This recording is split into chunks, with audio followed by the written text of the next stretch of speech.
बिहार या भारत का मीडिया क्यों बोलेगा? हम पाकिस्तान की जुबान बोलेंगे? नहीं, हम नहीं बोलेंगे। हम कुरान की जुबान बोलेंगे? नहीं, हम नहीं बोलेंगे। हम इस्लाम की जुबान बोलेंगे? नहीं, हम नहीं बोलेंगे। हम भारत में रहते हैं, भारत की संस्कृति के हिसाब से, भारत के संविधान के हिसाब से हम बात करेंगे, भारत की सेना के हिसाब से। आतंकियों ने, इस्लामिक और उम्मह वालों ने उटंगे पैजामे और लंबे कुर्ते के साथ आकर के हमारे देश की बेटियों से, हमारे देश की महिलाओं से धर्म पूछा था और धर्म पूछकर गोली मारी थी। सिंदूर का महत्व क्या होता है? सिंदूर का वैल्यू क्या होता है? सनातन धर्म में सिंदूर का मान सम्मान कितना बड़ा है? ये ऑपरेशन सिंदूर के 26 भारतीय महिलाओं के मांग का सिंदूर उजाड़ा गया था, इसलिए ऑपरेशन सिंदूर रखा गया। कोई कठमुल्ला आकर के ला इलाहा पढ़वाएगा और मेरी भारत की पुत्रियों का सिंदूर उजाड़ेगा तो उसका पूरा खतना तो करना पड़ेगा ना। उसको सुन्नते रसूल वाला देश है जहां बेटियों को और महिलाओं को बिस्तर का सामान और पैर की जूती समझा जाता है। मुझे लगता है कि आपको गेरवा गमछा नहीं ओढ़ना चाहिए। आप आतंकियों को कह रहे हैं कि शहीद हो रहा है। पाकिस्तान की जुबान, ये सब लीडर भक्ति जो है ना, ये सब कांग्रेस के जमाने में चलती थी। ऑपरेशन सिंदूर जब स्टार्ट हुआ तो सबसे पहले मसूद अजहर के जैश मोहम्मद का वो मदरसा, उसको तोड़ फोड़ दिया गया। तो बिहार और यूपी की अगर 2-2 लाख लड़कों को बॉर्डर पर भेज दिया जाए, उनको तो ऐसे ही छट्टी का दूध याद आ जाएगा।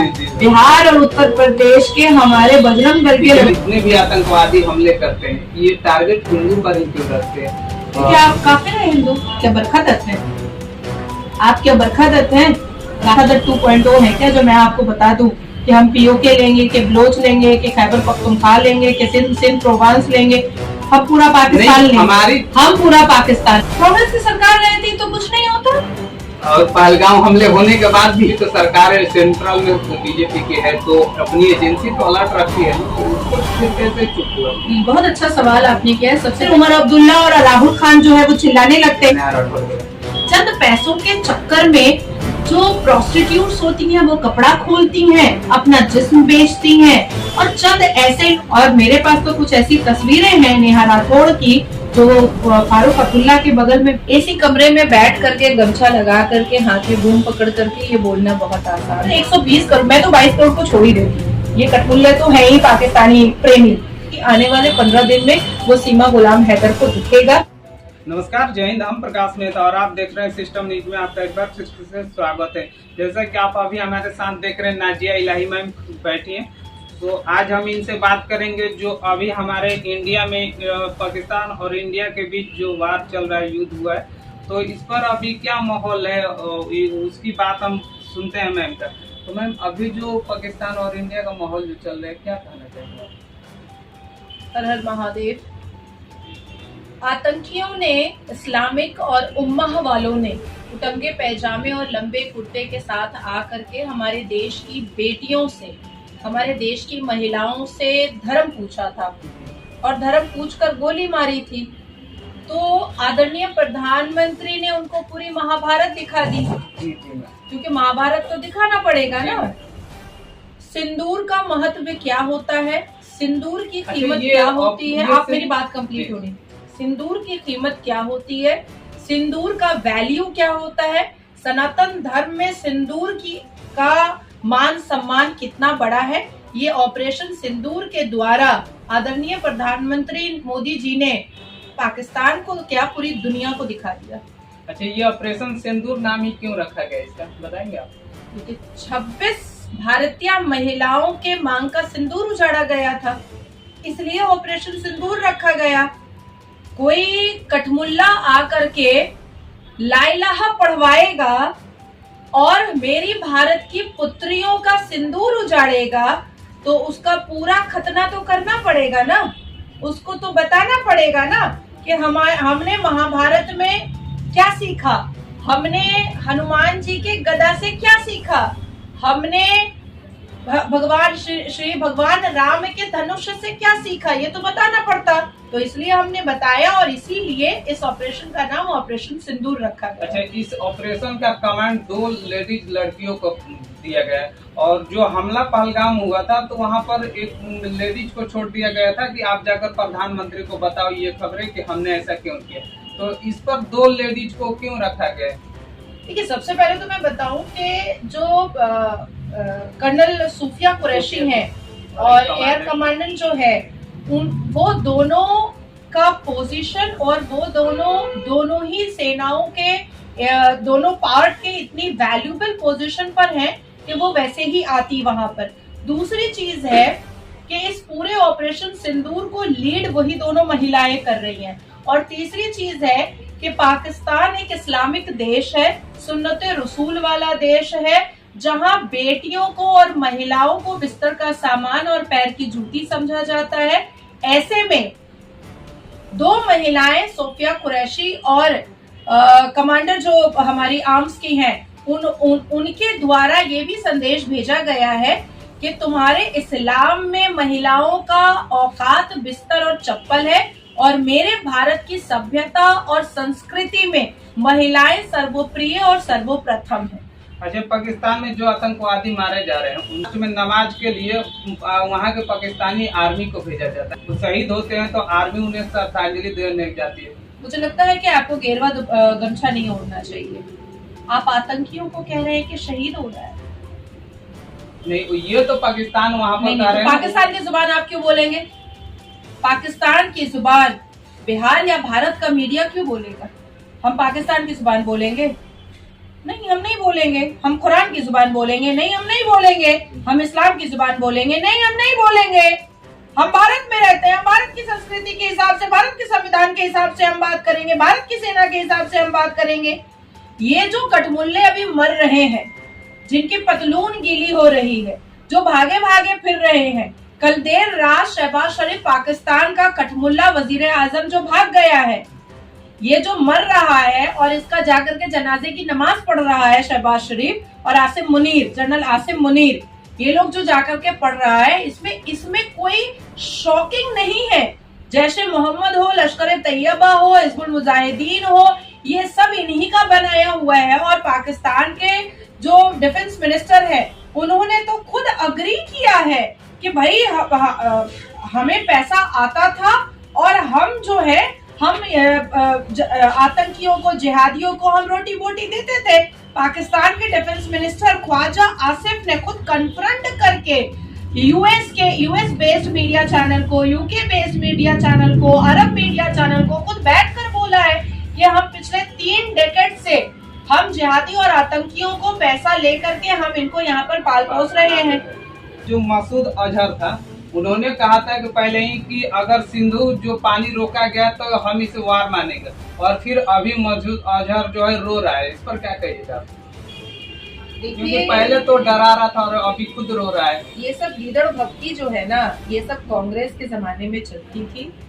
अजमल खसब आता था और महाराष्ट्र में हजारों की जान लेकर के पूरे राज्य को उथल पुथल करके एक डरावना माहौल बना देता था।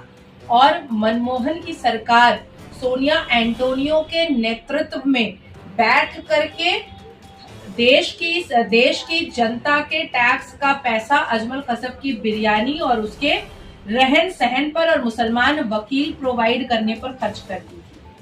आप सोचिए कि जैश ए मोहम्मद का सीनियर टेररिस्ट अब्दुल रऊफ अजहर, मसूद अजहर का छोटा भाई, जो खांधार 1999 हाईजैकर था, खांधार याद है प्लेन? जी हाँ, वो मर गया 1999 खांधार एरोप्लेन को जो हाईजैक किया था। और ये जैश ए मोहम्मद का टेररिस्ट ऑर्गेनाइजेशन चलाता था, मदरसे के अंदर चलाता था। सबसे पहले ऑपरेशन सिंदूर जब स्टार्ट हुआ तो सबसे पहले मसूद अजहर के जैश ए मोहम्मद का वो मदरसा उसको तोड़ फोड़ दिया गया, बारूद से पूरा बालू और ईंट पत्थर अलग कर दिए गए। और उसी में 14 अजहर मसूद के जो परिवार थे वो मर गए, जिसमें जैश ए मोहम्मद का सीनियर टेररिस्ट अब्दुल रऊफ अजहर का भी मौत हो गया, जो खानदार 1999 का हाईजैकर का सरबराह था, सबसे बड़ा आतंकवादी था, वो भी हो गया।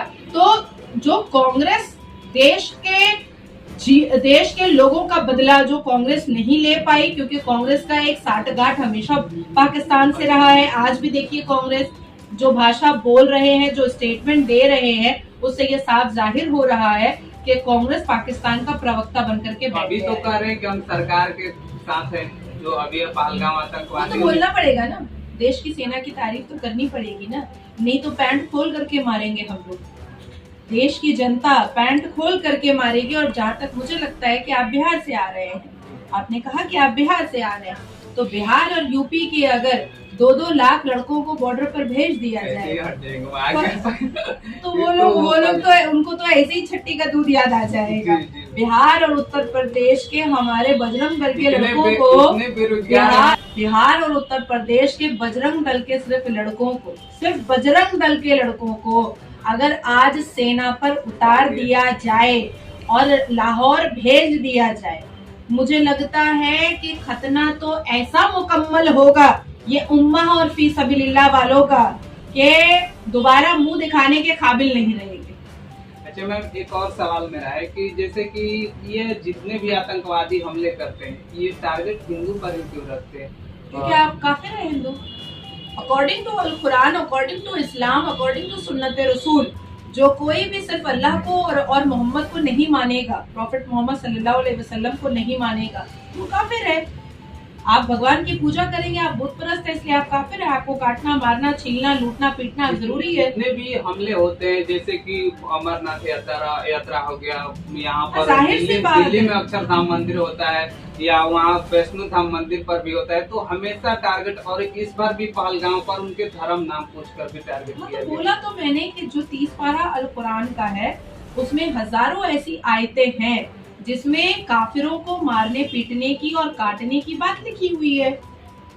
साफ सुथरे अंदाज में अल कुरान में लिखी हुई है कि जो कोई भी बुत परस्ती करता है या जो कोई भी किसी और धर्म को मानता है और अल्लाह और उसके प्यारे नबी को नहीं मानता है, तो उसको काट देना चाहिए। पहले समझाओ, नहीं समझे तो उसके बाद फिर उसको काट दो। अच्छा, मेरा एक सवाल ये है कि अभी तक सरकार भी इस बात पर कोई टिप्पणी नहीं कर रही है कि जैसे कि हमारा जो कश्मीर जो 30% भाग पाकिस्तान के पास है, LOC, तो अभी जो वार चल रहा है, इस बहाने तो हम तो ले ही सकते हैं ना।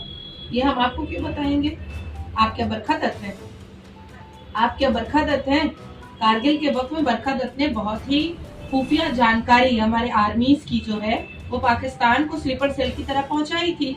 उसके बाद फिर अजमल कसब ने जो अटैक किया था बॉम्बे के ताज पर, तो NSG ऑफिसर कौन से फ्लोर पर जा रहे हैं और कब कैसे मूवमेंट कर रहे हैं, वो सब बरखा दत्त ने अपने रिपोर्टिंग से बताया था।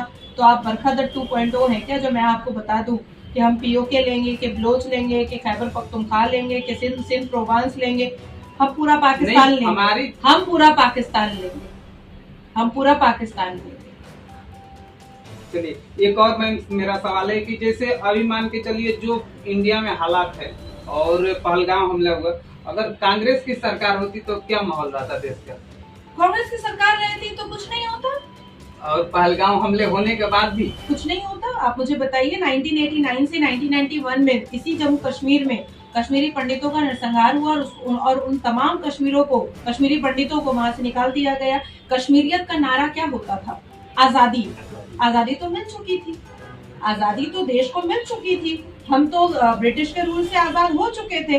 तो कश्मीर की कश्मीरियत मुसलमान आजादी से क्यों मांगता था? तो इसका मतलब था कि उसको हिंदुओं से आजादी चाहिए थी और इस्लाम का झंडा लहराना था।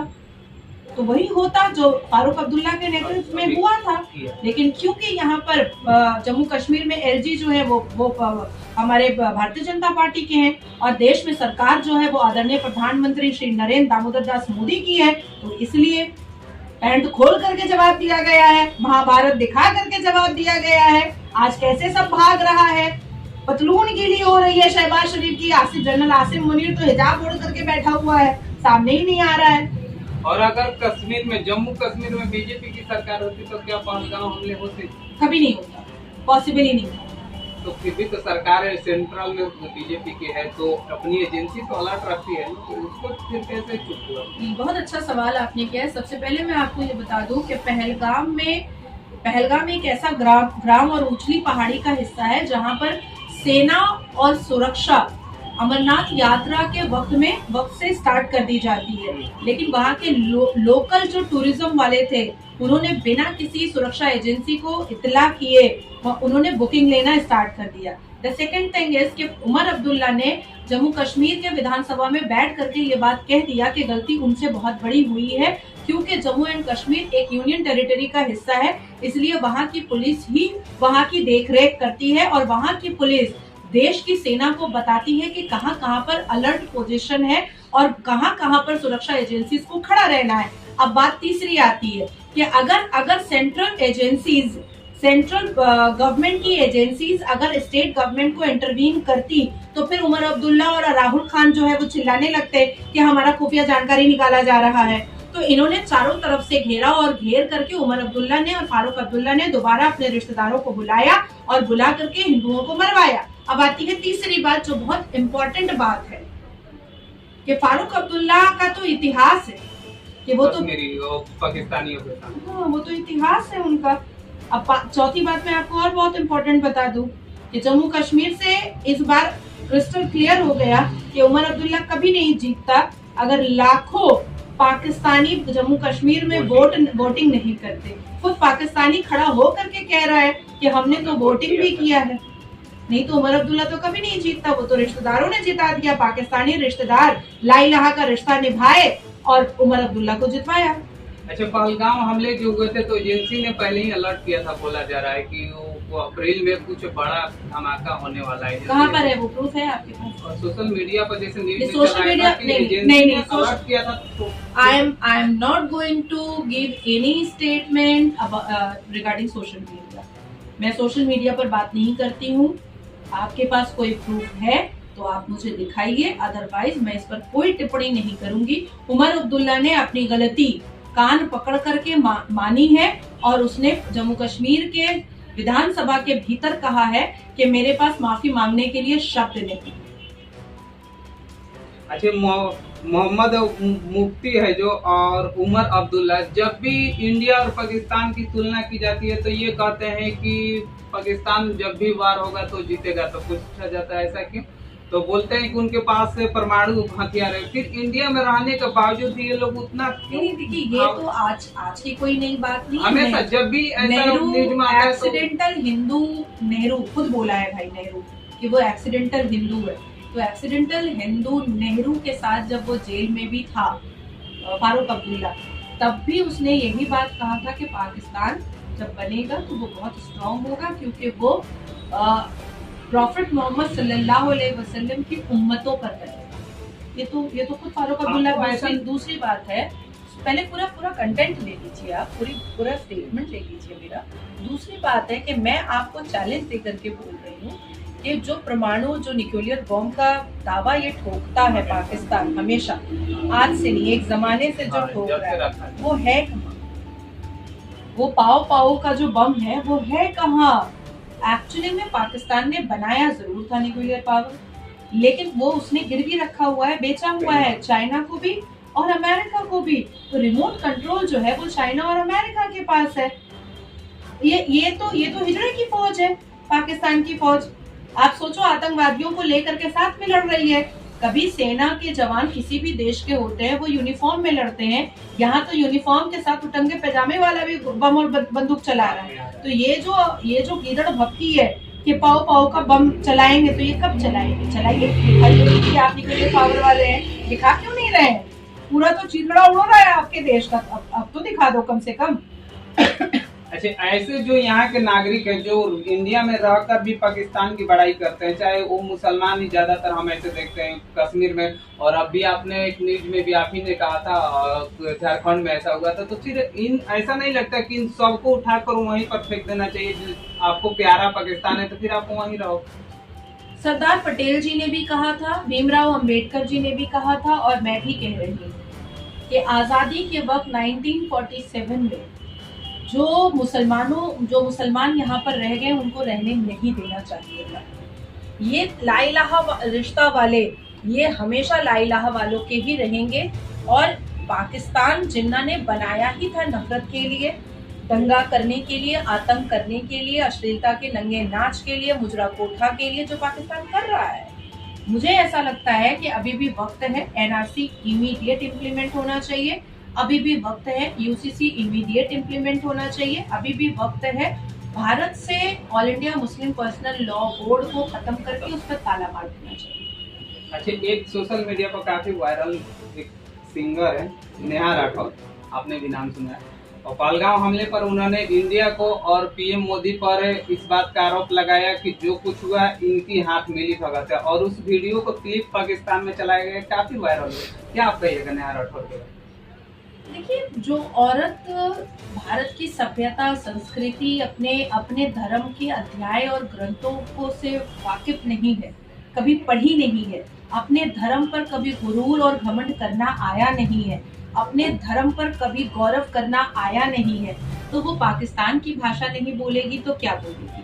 चंद पैसों के चक्कर में जो प्रोस्टिट्यूट्स होती हैं वो कपड़ा खोलती हैं, अपना जिस्म बेचती हैं, और चंद ऐसे लोग होते हैं जो चंद पैसों के चक्कर में अपना ईमान और अपना धर्म बेच देते हैं। तो उन्हीं में से एक नेहा राठौड़ है जिसने चंद पैसों के चक्कर में अपना ईमान और धर्म बेचा हुआ है।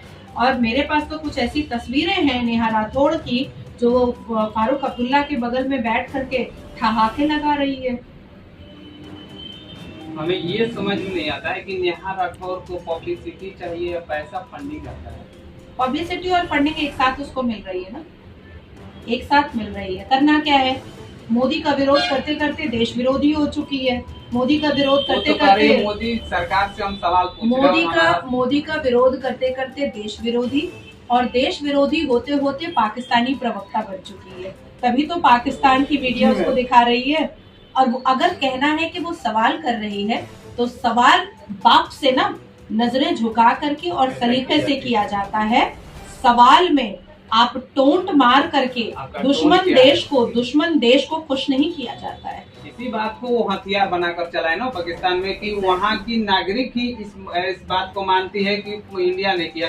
तो ऐसे लोगों के इस बात की शर्म भी आनी चाहिए कि हम अपने देश में रहकर ऐसी भाषाओं का यूज करते हैं। नहीं भाई साहब, देखिए, कुत्ते की दुम हमेशा तिहरी रहती है। और ये जो लोभी और लालसा रखने वाले जो लिब्रांडो हिंदू होते हैं ना, ये आज से नहीं, ये इस देश में नेहरू के पैदा किए हुए हैं। ये हमेशा पाकिस्तानी संगीत पर मुजरा करते आए हैं और करते रहेंगे। लेकिन अब देश में 120 करोड़ की आबादी जो हिंदुओं की है और 22 करोड़ जो मुसलमानों की आबादी है, उसमें से एक बहुत भारी मात्रा ऐसी बन चुकी है जो ऐसे लोगों को जवाब देना और ऐसे लोगों पर कानूनी प्रक्रिया करना बहुत अच्छे से जानती है। खान सर को आप भी नाम सुने, पटना के खान सर, उनका एक वीडियो में बोल रहे थे उन्होंने कि पाकिस्तान हमारे यहाँ से तुम्हें इलाज चाहिए, मुफ्त की पढ़ाई लिखाई चाहिए, रोजगार भी चाहिए, और हमारे यहाँ आकर हमारे लोगों को गोलियां चलाओ, ऐसा नहीं होगा। हम चाहते हैं कि सरकार से उन्होंने अपील की है कि जितने भी यहाँ से पाकिस्तानी नागरिक हमेशा के लिए बैन किया जाए, कभी इंडिया ना आए। क्या आप सहमत है खान सर की बातों से? उन्होंने तो वीडियो पर बोला होगा और अपने खुद के YouTube चैनल पर बोला होगा।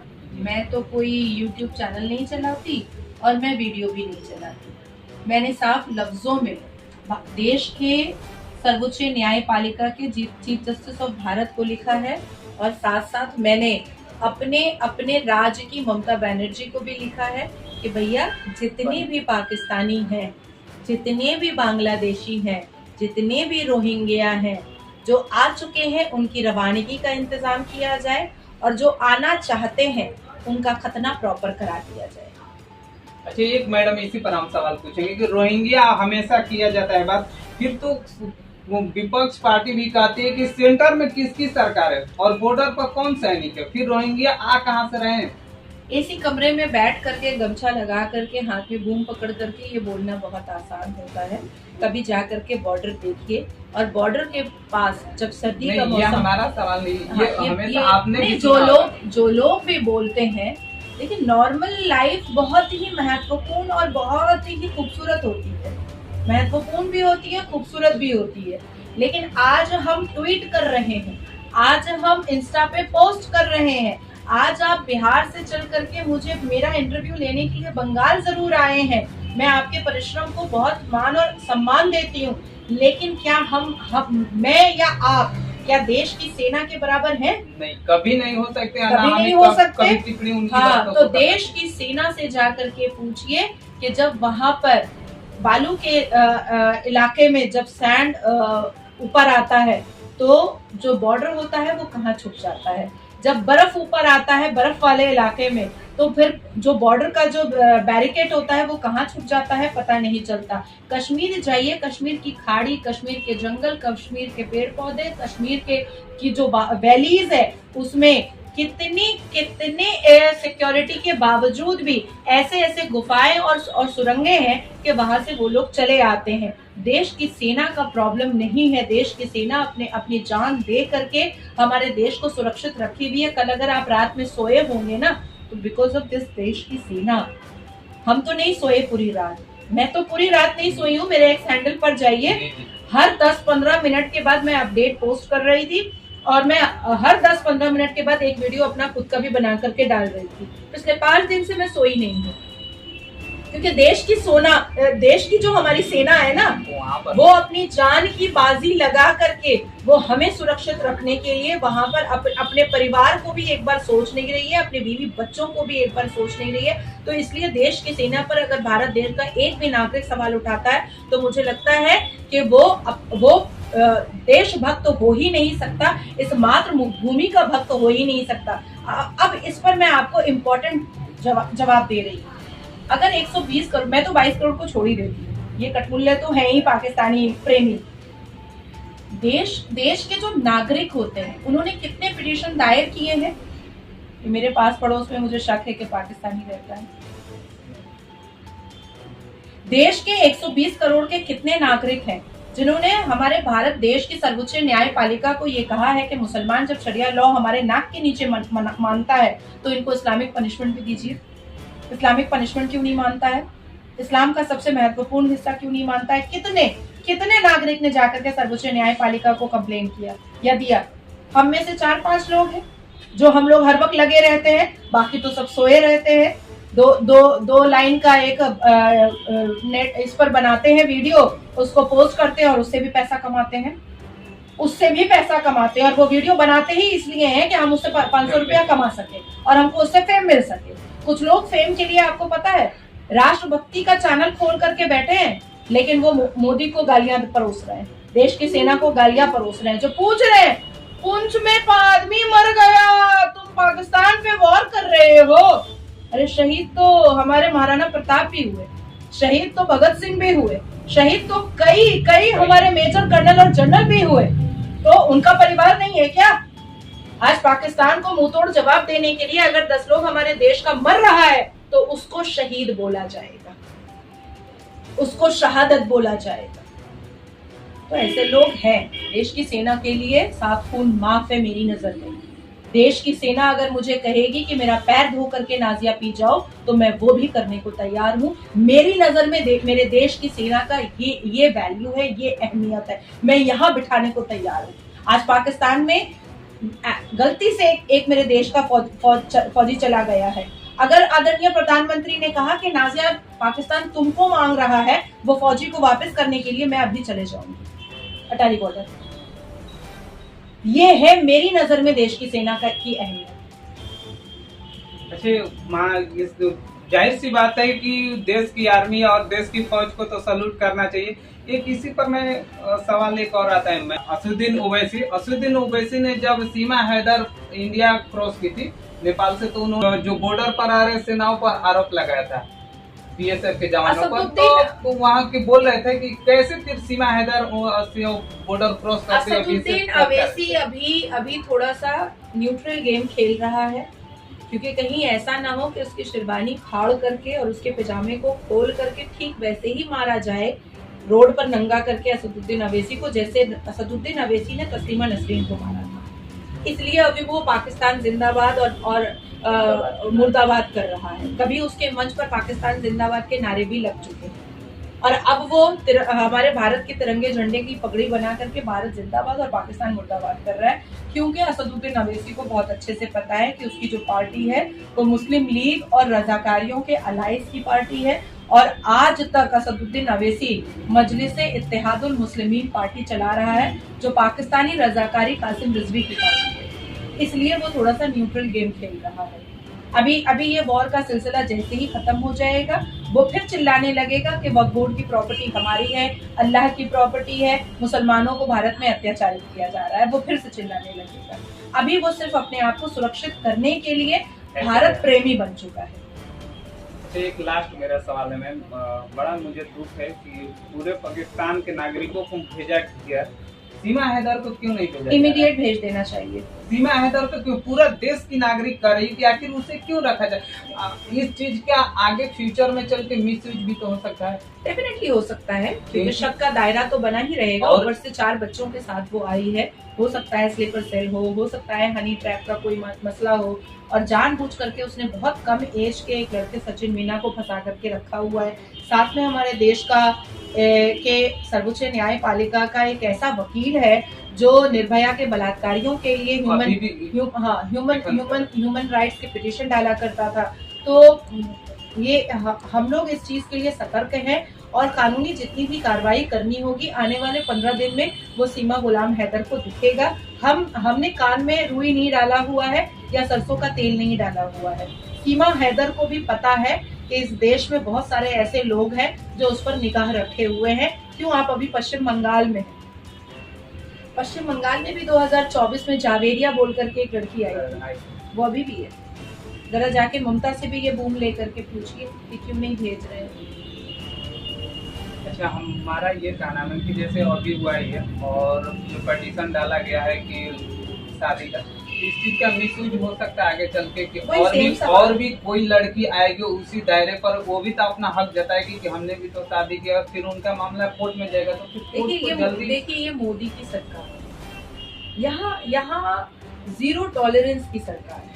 अगर कोई ये चाह ले रहा है कि वो एक बहुत ही कम एज के बच्चे को फंसा करके, वो एक एजेड औरत नाच गा करके, शरीर दिखा करके अगर शादी कर ले रही है, उससे बच्चा पैदा करवा ले रही है, तो देश की सरकार आंख मूंद लेगी, या हम जैसे राष्ट्रवाद लोग आंख मूंद लेंगे। This is not possible. और अब क्रिस्टल क्लियर हो चुका है। अब ये भी तो नहीं पता कि कल रात तक पाकिस्तान रहेगा भी कि नहीं रहेगा, ये भी तो नहीं पता है ना। ये भी तो एक बहुत बड़ा क्वेश्चन मार्क हो चुका है। तो अगर पाकिस्तान ना रहा तो सीमा गुलाम हैदर, जावेरिया, ये लोग सब जेल जाएगी। कहाँ जाएगी, क्या होता है, जेल जाएगी। तो धन्यवाद, मैडम से बात करते हुए काफी हमने अच्छा लगा। थैंक यू, जय हिंद।